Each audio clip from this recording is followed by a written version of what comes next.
O próprio ser humano como um palco da magia. Parece algo esotérico, místico e até metafórico.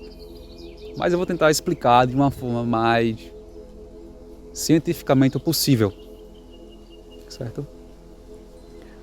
O ser humano como um palco da magia. A gente tem a capacidade de verbalizar, de tocar, de sentir e de experienciar. Então, o próprio dia a dia é um teatro vivo. Assim como ocorria na Grécia, na Roma, no Egito, existiam os seus ritos, os seus rituais, para ensinar aquele povo a como lidar com as suas dificuldades diárias. E esses palcos de magia mentais, que era feito de forma teatral, de certa forma estava condicionado com as políticas locais, que definiam as leis e as regras daquelas pessoas. De certa forma estava tudo entrelaçado também com o pensamento metafísico e religioso, pois o ser humano daquela época estava condicionado à mente primitiva, à mente instintiva e simbólica. Hoje sabemos que o ser humano está um pouco afastado da mente primitiva, mas isso não quer dizer que a gente não tem a mente primitiva. A gente tem sim, temos essa questão simbólica, holográfica, mística, né? Filosófica. Somos seres completos, até nos dias atuais. Mas nos dias atuais estamos identificados com a consciência. Esse teatro, esse psicodrama ocorre. Ok? Diferentes tipos de níveis, tanto nível consciente como nível inconsciente mais profundo, intrínseco. Nós também chamamos de alma. Certo? Então o ser humano ele é a própria magia, né? Como um palco. Ele sente a nível nervoso, né? A nível sináptico, a nível emocional, essas mudanças, né? Essas linguagens, essas sensações em si mesmo. Então quando a gente verbaliza que aconteceu um ato, um evento, informa, esses indivíduos pressente, né? Interpreta. E ali ocorre um processo mental que nós chamamos também de processo alquímico e magístico. Ok? Quando a gente fala em magia, as pessoas se assustam, pois não entendem literalmente o que isso significa. Ok? E hoje se percebe, hoje no YouTube, que há muitas pessoas incentivando as pessoas a buscar conhecimento esotérico, como a Cravícula de Salomão, as Goécia e etc. Mas não explica que isso pode trazer uma dificuldade, né? Eles dizem, né, que é uma coisa que todo mundo pode fazer, etc. Realmente, os rituais acontecem mesmo sem os sigilos, né, e todo aquele paramento. Mas a gente tem que se ressaltar a questão da esquizofrenia. Okay? Independentemente de como você utiliza a linguagem e se inicia no inconsciente, você pode se tornar um sublunático, né? Um lunático, uma pessoa que não interpreta a linguagem como deveria ser. Então quando você começa a ter sonho cinematográfico ou pelo dia a dia, ter causado um psicodrama muito forte e ter chocado você, você também tem que saber lidar com as suas próprias emoções de uma forma eclesiástica, vamos assim dizer, certo? De uma forma iniciatória, de uma forma adequada, para não sofrer certo tipo de punição a nível fisiológico. Pode pegar uma depressão, uma ansiedade, qualquer tipo de doenças mentais, né? Antigamente essas doenças mentais eram conhecidas como gênios, né? De jeans. ou até mesmo esse nome que eu não gosto de falar muito, tem uma carga muito forte energética, daimons. Então quando a gente começa a falar que o ser humano é o próprio palco de magia, é literalmente isso. Magia você não se faz, aquilo dali é só um teatro, certo?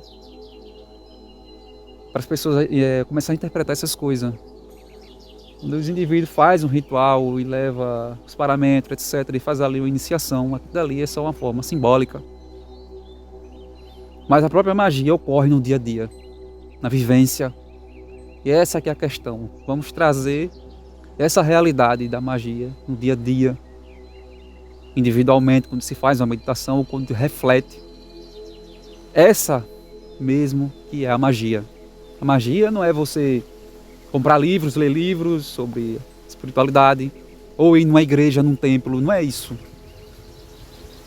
Ir em uma catedral, não é isso. O ser humano é a própria magia. É lógico que há magia nos templos, nos ritos, nas igrejas, mas o intuito não é esse. É a gente realmente compreender a nossa linguagem e saber se conduzir nesses caminhos, né? Que tem os seus arquétipos, tem a sua linguagem, a gente saber lidar da melhor forma possível com todo esse emaranhamento, certo? Em vez de fazer uma confusão mental elétrica, emaranhar mais ainda, a gente vai ser uma pessoa que organiza a sua mentalidade, literalmente como uma árvore, e assim normalizar os seus pensamentos e a sua energia em si, né? Então o ser humano literalmente é a própria magia.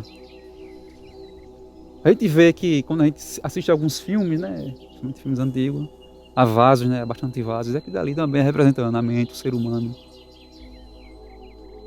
Quando se fala em céu, é um simbolismo, a mente. Quando se fala em lua, a linguagem simbólica. Esse pessoal antigo, eles disfarçavam o conhecimento.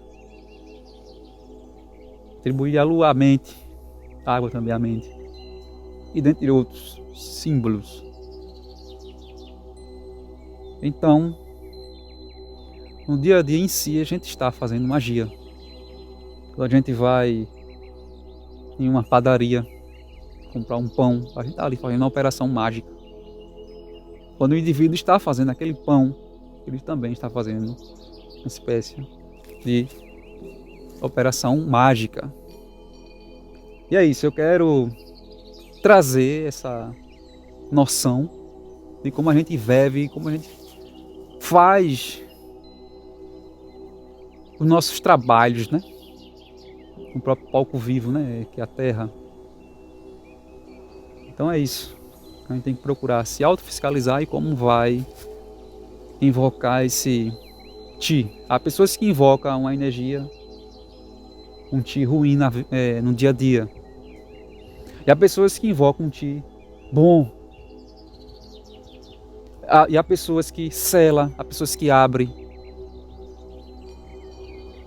Isso é a questão da dualidade, né? Eu procuro adotar uma filosofia equilibradora, não por adotar filosofias místicas e orientais, não é isso. Mas eu acho que no dia a dia que a gente vive, de certa forma, essa dualidade, literalmente. A gente sente, a nível físico mesmo, a nível mental, esse sofrimento, né? A gente sente literalmente essa ideia das 4 nobres verdades, né? Que o sofrimento literalmente existe. Mas, de certa forma, há o caminho para se libertar desse sofrimento e ter noção, literalmente, desse sofrimento e saber se conduzir, né? Literalmente como se fosse um veículo da melhor forma possível. Há pessoas, metaforicamente, que têm o seu carro novo, mas não sabem conduzir esse transporte. No entanto, esse transporte envelhece e perde as suas peça. Mas há pessoas que já estão um pouco mais avançadas em questão de idade, mas sabem condicionar o seu corpo até mesmo precário. Então, como prometeu, vamos refletir antes de agir para saber se condicionar da melhor forma possível, independentemente de ambiente. Eu sei que é necessário a questão de Pimeteu, né, que só refletia depois dos atos. Nós temos essa dualidade, literalmente. Essa questão, né? Essas fases, né, como a lua, né?